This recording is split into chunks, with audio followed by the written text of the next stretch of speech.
Hey, what's up everybody? This is Osterberg501 and today I want to go over the new information we have gotten for Arc 2. And the first bit of information is that it has been delayed into 2023, which is something I fully expected. When the game was first revealed, it was said to be releasing in 2022, but then we got pretty much zero information up until this point. So I was fully expecting that was going to mean a delay, but the game will be releasing in 2023 and it will be releasing simultaneously on Steam Early Access and as a console launch exclusive on Xbox Series X and S and on Game Pass. Now we pretty much got no gameplay. We just got a very small cinematic trailer, but we got a ton of information on a write-up from the developers. And that's what I wanted to go over today because there is quite a bit of information on how they're going about making this game and a lot of the new systems that Arc 2 is evolving into. So first we have Survive the Past, Tame the Future. Suddenly awakened on a strange primal world filled with dinosaurs and humans struggling for dominance. You must piece together the history of how you arrived there, team up with legendary heroes, and confront your powerful dark forces seeking to control the fate of all life. Saddle up and join the definitive next generation survival experience of Arc 2. Every aspect of the Arc series has been rethought and redesigned in the sequel. And then they go over a bunch of new features. First going over the story of the game, which is going to star Vin Diesel as a legendary Arc hero Santiago, and you get to experience an epoch-spanning adventure as he seeks to protect his daughter Mika from the ghosts of the ancient past and visions of the future. So Arc 2 already is going to have a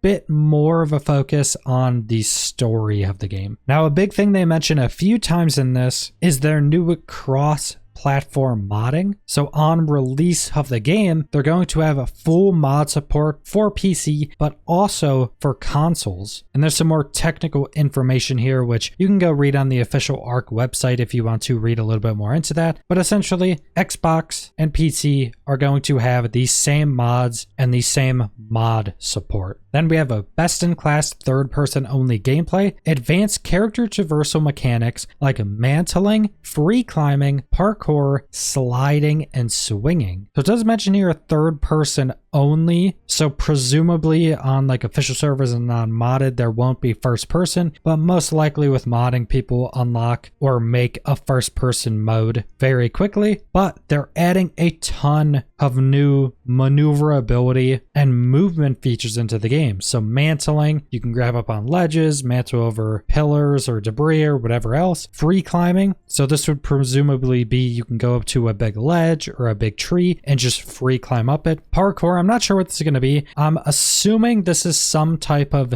slightly more automated movement. So say if you're running and there's a small little ledge, maybe you would jump over it quickly, or you would be able to prompt it in some way to jump over something quickly, to move across terrain a bit more efficiently. Not sure on that, but then you have sliding. Pretty much all games are good in that these days. And swinging, which I'm not sure what that actually is. I'm assuming that's something with like a grappling hook or something like that. And then one of, I think, the craziest parts about some of these changes is Souls-like melee combat. Target lock, blocks, dodges, combos, staggers, and special attacks, emphasizing player skill-based action. So the combat of Arc 1, probably one of the most janky parts about the game. It's ultra floaty, everybody's super fast. Melee is basically meaningless unless you like bola somebody, and then it's just you walk up to them and left click and swing on them. There's a block, it's basically never used. Melee combat is basically non-existent like I mentioned, and even when it is, it's as basic as you can get. So it seems like that's one of the big areas they're improving with Arc 2, the Souls-like melee combat, all the additions of these new movement abilities and systems. So hopefully this means the melee combat is going to be a much bigger emphasis in the game, and the combat in general is going to be massively improved. That would be one of the biggest areas that they can improve for Arc as a franchise. Then we have massive new alien environment. Explore a mysterious, chaotic world where native flora and fauna are being overrun by invasive primeval creatures from an extinct Earth. And honestly, this sounds a little bit more like some of the overhaul mods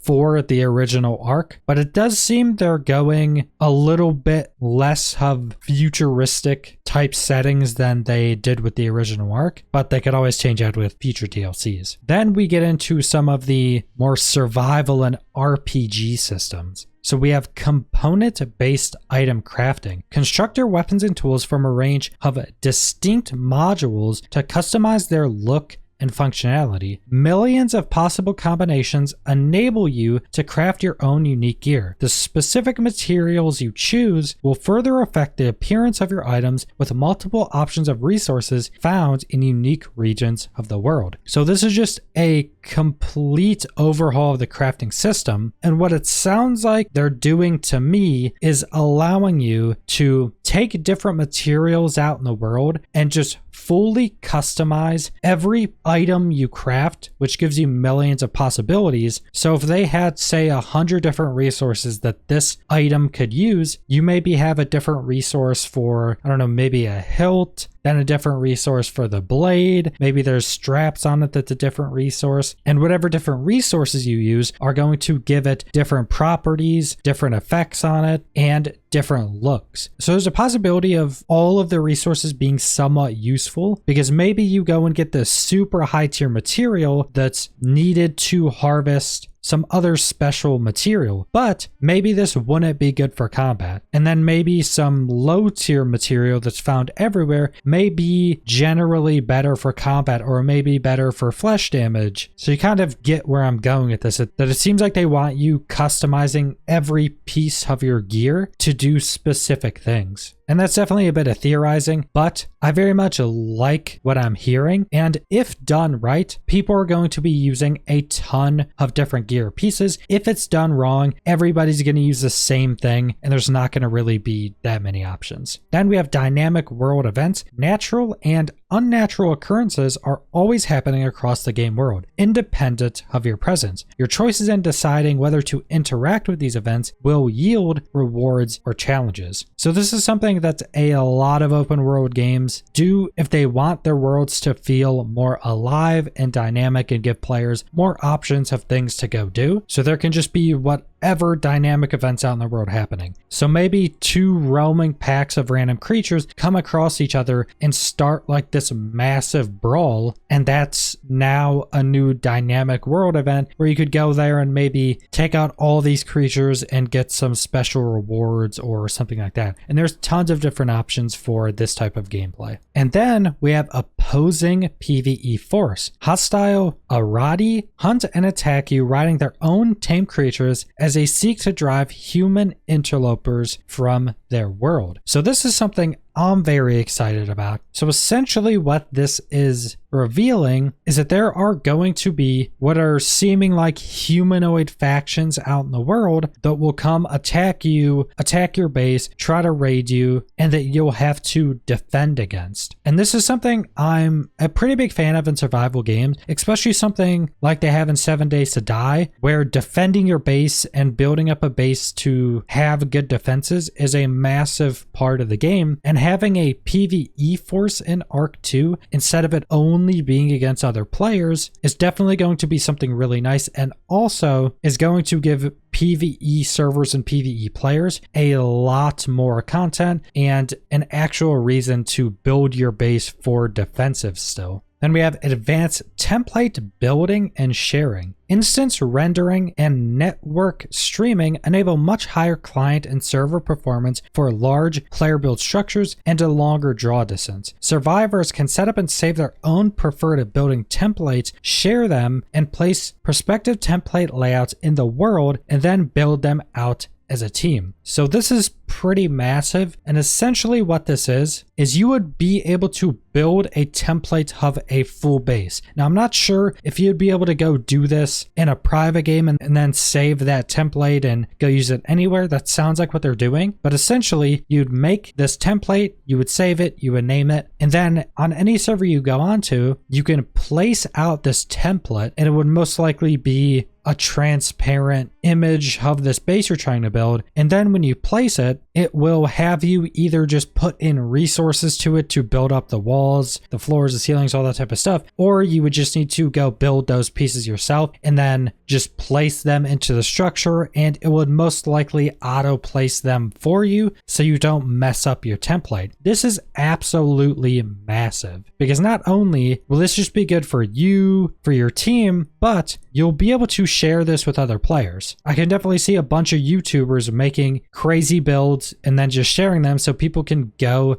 in their own server, in their own world, copy this template, put it into their server, and then build it up. And then you have this really cool building that you got from another player. And this is the type of next generation upgrade I want to see from the franchise. Then we have a sensory-based creature AI. No omnipresent radar, animals now track and hunt by sight, sound, and smell, hide from predators with visual camouflage and environmental obstructions, and learn to mask your scent. Dynamic pathfinding enables creatures to intelligently maneuver around obstacles and player-built structures. So this is more of a back-end thing that is going to have a massive impact on the gameplay of Arc 2. Instead of like in Arc 1 where there's just a creature and if you get within a certain range from it, no matter what, it'll detect you and try to attack you, and that's pretty much it. Super basic, but this, now animals have all these factors that they go by. So they track by sight, sound, and smell. So you have to try to mask your smell. You have to try to be quiet by certain creatures. And then if they see you, they will attack you. So maybe some creatures are going to have really far sight range. So you have to try to sneak around to not have them detect you. This just adds a massive amount of new challenges and gameplay for a survival game like Ark. And I'm very curious to see how well this is implemented. And then we have a character progression and skill system. Gain both experience points from gameplay and knowledge points by accomplishing key objectives and overcoming unique challenges to progress along a massive skill tree filled with new active abilities, perks, and passive benefits. So as somebody who loves RPGs, this is right up my alley. Now, the original Ark only dipped its foot in RPG progression systems and customization. Pretty much all it was learning recipes, which isn't really a RPG specific thing, and then putting in your skill points for your different stats. But this is a pretty big jump compared to that. So it sounds like you're going to have one massive skill tree that has experience points and knowledge points in it. This skill tree is going to have these new active abilities, new perks, and passive effects. Now, in the active abilities, I'm assuming this probably isn't going to be like magic effects. I'm assuming this is going to be you're using a spear and now you have a lunge at somebody, or maybe you can throw your spear, and then different perks could be maybe you get more healing from eating cooked meat or whatever else other effects you can get. And then the passive benefits, I would probably expect this to be like the stats in Ark right now, just redone and changed up, but kind of a similar thing. You can increase your health, you can increase your stamina, all that type of stuff is probably along the lines of what I would expect from the passive benefits in the system. Overall, very excited about this. And that's pretty much all the information I want to go over. We don't have a ton more past what I've gone over in this video. Again, we don't really have any gameplay or anything like that. But as someone who has over 4,000 hours in the original Ark, I am still incredibly excited for this game. If they can implement a lot of these new redesigned systems even decently well and have a game that's not ultra janky, I think Ark 2 could truly be the king of survival games. But that's pretty much all I want to go over, so subscribe if you want to see more Ark 2 or other videos. Leave a like if you liked the video. Leave a comment down below what you guys think about all this new information, and thanks for watching.